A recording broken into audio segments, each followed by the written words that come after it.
ауылдан айырылмадық. Оқу уақытында да ешкім айтмадық. Ауылда шақта біз постоянно эшләргә очрашабыз.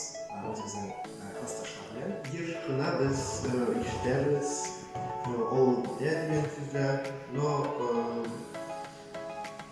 күргәнебезчә яшьләр һаман да олыга кайталар. Тартылалар инде. Киләчәге бар.